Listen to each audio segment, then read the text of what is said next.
Gold માઇનમાં trading કરવાથી સારો એવો નફો મળશે તેવી લાલચ આપી 16 લાખની છેતરપિંડી આચરવાના ગુનામાં સંડોવાયેલ આરોપીને હૈદરાબાદ ખાતેથી સુરત સાયબર ક્રાઇમ સેલની ટીમ ઝડપી લાવી છે।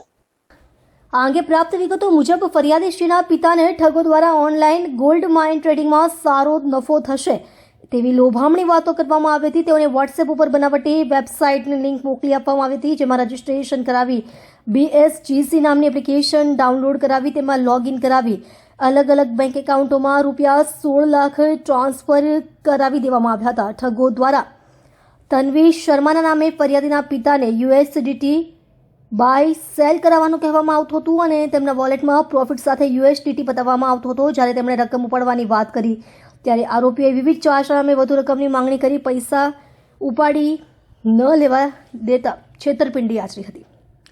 આ બનાવ અંગે સુરત સાયબર પોલીસ સ્ટેશનમાં ગુનો દાખલ કરવામાં આવ્યો હતો। સાયબર ગુનાઓની તપાસ માટે નાયબ પોલીસ કમિશનર બિશાખા જૈને પોલીસ ટીમને જરૂરી સૂચનાઓ આપી હતી। પોલીસ ટીમ દ્વારા બેંકો પાસેથી જરૂરી ટેકનિકલ વિગતો એકત્ર કરી આ ગુનામાં સંડોવાયેલા આરોપીઓને શોધી કાઢવા માટે કામગીરી હાથ ધરવામાં આવી હતી। પોલીસ ઇન્સ્પેક્ટર કે આસોદરિયાની આગેવાની હેઠળની ટીમને હૈદરાબાદ ખાતે મોકલવામાં આવી હતી, જ્યાંથી આરોપીને શોધી કાઢી કાયદેસરની કાર્યવાહી હાથ ધરવામાં આવી છે। માઇનિંગમાં ટ્રેડિંગ કરવાથી વધારે નફો મળશે એવી લાલચ આપીને ફરિયાદી સાથે ચીટિંગ કરવામાં આવી હતી।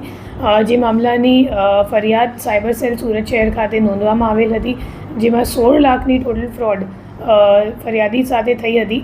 એ કેસમાં પછી જે 15 લાખ રૂપિયા જે અકાઉન્ટમાં ગયો હતો, તો એ અકાઉન્ટનો જે અકાઉન્ટ હોલ્ડર છે એ એકચ્યુઅલી કરંટ અકાઉન્ટ છે અને કરંટ અકાઉન્ટ જેના નામ ઉપર છે, તો એમની ધરપકડ કરવા માટે આપણી ટીમ હૈદરાબાદ ખાતે ગઈ હતી અને હૈદરાબાદથી આરોપીને ઝડપી પાડીને અહીંયા લઈને આવેલા છે અમે। અને જે અકાઉન્ટ છે એને જોતાં ખબર પડી કે આ કમ્પ્લેન્ટ સિવાય હજી 5 કમ્પ્લેન્ટ છે આખા ઇન્ડિયામાં જે એમાં નોંધવામાં આવી છે, જેમાં ટોટલ 3 કરોડનું ફ્રોડ સામે આવ્યું છે। અને જે આરોપી છે એ છેલ્લા 2017થી આ અકાઉન્ટ એ વાપરે છે અને પોતે બાંધકામનું કામ કરે છે, કોન્ટ્રાક્ટ લે છે બાંધકામ માટે। અને અત્યારે એમને કામ મળતું નહોતું, તો ત્યારે ફાઇનાન્શિયલ સર્વિસીસ અને ક્રાઇમમાં લાગી ગયું હતું અને હવે આ દિશામાં તપાસ ચાલુ છે કે આરોપી જેને કરંટ અકાઉન્ટ આપ્યું હતું ટ્રાન્ઝેક્શન કરવા માટે, તો એ માણસને પકડવા માટે અત્યારે અમારી તપાસ ચાલુ છે।